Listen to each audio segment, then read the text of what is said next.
Enimu okukaza kute ekola ki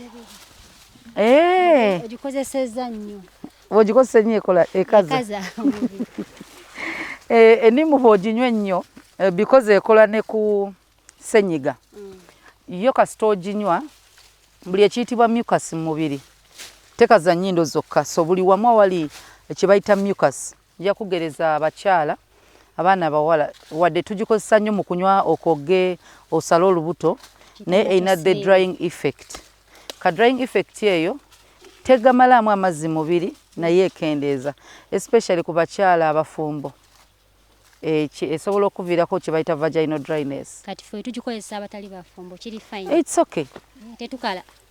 Tetukala. Sister. Kati kyokola onywa n'amazzi.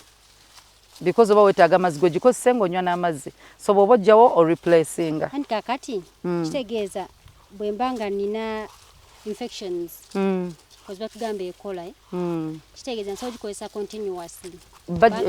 Osobola ogikozesa naye olina kubeera conscious obutagikozesa nnyo. Naye ng'ebalagala.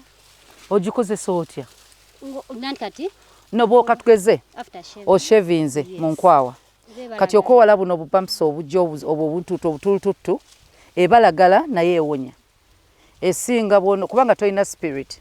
Ekirala ky'osobola okukozesa guba munnyo amazzi omunnyo n'oguteeka mu mazzi agabuguma then noyisaamu ne buta nolaba abasajja abamu ebirevu ne babuttuka so era bukola n'osigala nga mu nkwawa temuzzeemu bupampusi ne ku birevu nga tebigize.